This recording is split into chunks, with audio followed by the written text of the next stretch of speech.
Hi guys, good day and welcome back to my channel. My name is Uluwatosin and this is So with Tosin in case you're coming across my channel for the first time. Guys, thank you so much for your love towards my channel. Thanks for the comments and the likes. I see all of them and I greatly appreciate it. In today's video, we are going to be learning how to cut a-line skirt with Godet or with train, whatever way you call it. And if this video looks like what you're interested in, come along with me. Basically, the required measurement to achieve a style like this is the full length, the waist, the hip, and maybe the knee length. And those are the basic measurements required. So without talking too much, we are going to be using this lace fabric, and then we'll also be lining this with doll face. And for the sake of this tutorial, this project is going to be single lined, not double lined.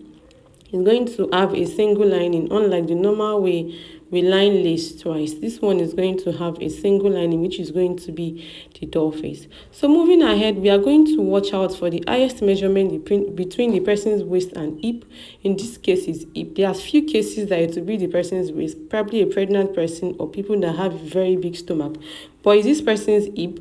So I measured the hip and then I added 10 inches. Firstly, I'm cutting the front panel. So the whole of the hip plus 10 inches is what I'm using for the front panel, depending on how wide you want the A-line to be.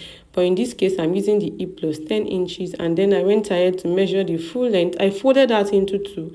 I measured the full length, which is 48.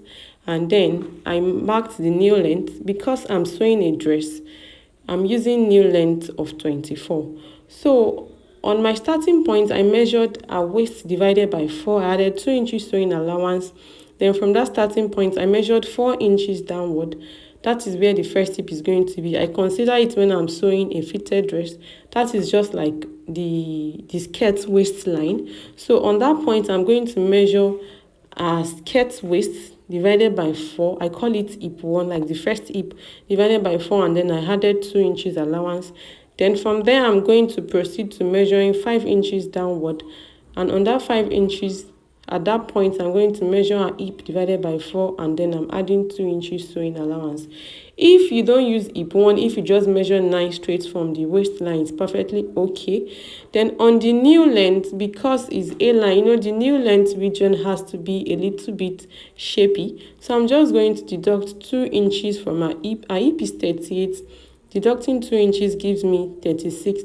Then I'm going to divide that by 4, mark it, and add 2 inches sewing allowance. So the next thing is just to connect the points together. The allowance point, guys, not the actual measurement point. And then I'll go ahead to draw out the A line.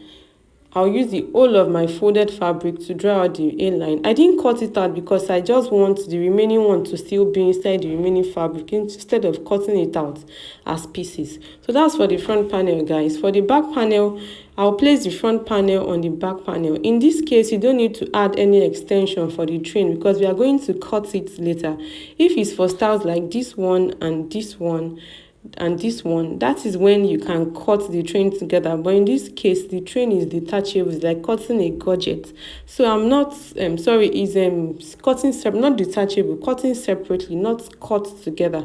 So I'm not going to be adding any excess fabric to the zip allowance side to form the train. I'm going to cut the train later, and then the back is a little bit longer than the front. So all I added to the back is just the zip allowance. I used 1.5 inch, and basically, guys, that is it. I'm just going to go out and cut it out and open up the zipper allowance part. So on this new length region, I'm going to cut out the zip allowance from the new length downward. I don't know if you guys understand. Just watch what I'm doing. It's that simple. Just cut out the zip allowance from the new length downward because we don't need it. Just be careful not to cut the front panel with it. You can just raise it up to give you easy access to cut the back panel.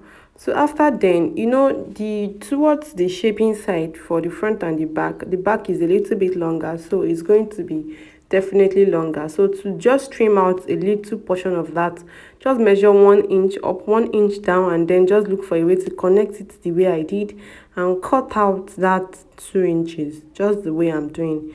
It is that simple. So after then, you should have something looking like that, and bring that up to sew it back to it.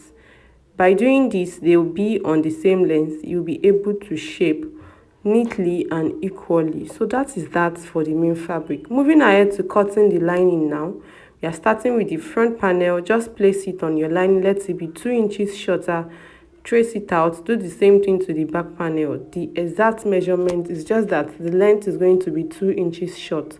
So for the sewing, we are done with the cutting. Place your main fabric, that's the lace, now on the doll face. You know, if you want to turn right side, it's supposed to face right side, but in this case of lace and doll face now, since it's single lined, the right side of the lace is going to face the wrong side of the doll face. So just arrange it properly, and then I didn't fold the down of the doll face because this edge is then this particular side of the edge is neat, unlike the other one that has hole. So it's only one side of the doll face that has hole at the edges, so I didn't fold this one. So just pin it. Then this is for a side of the back panel. Then do the same thing to the other side of the back panel. Then do the same thing to the front panel. The right side of the lace facing the wrong side of the doll face, and then you turn. So at this point, I'm done turning the both sides, and this is what I have. This is what is looking like.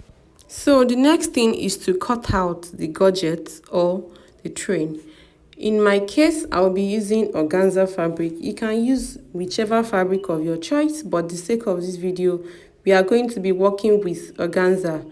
So to do that, just place the back panels together, making sure right side is facing right side, and then you measure from where my hand is touching to the whole length of the dress. What I have is 31 after measuring. Keep that aside, and then go ahead to fold your organza or your whatever fabric you are using to cut the gorget or the train. Fold it on bias, fold it into two, just like I folded, and then from that point measure 31 towards the part that is splitted, and on the part that is not splitted, measure as long and as wide you want it to be.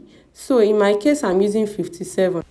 So I'm just going to mark my 57, then I'll connect the 31 to the 57 and go ahead to cut it out. Basically, that's it. So I'm going to be cutting doll face as lining for this, and I'll still cut another one of this. So I cut 2 organza fabrics and two organza pieces and then 1 doll face, and I went ahead to turn the 2 of them. I matched the 2 organza together and I used the doll face to turn it. After turning, this is what I have. I turned everywhere. I just left a small place up to bring it out, and then I went ahead to press it.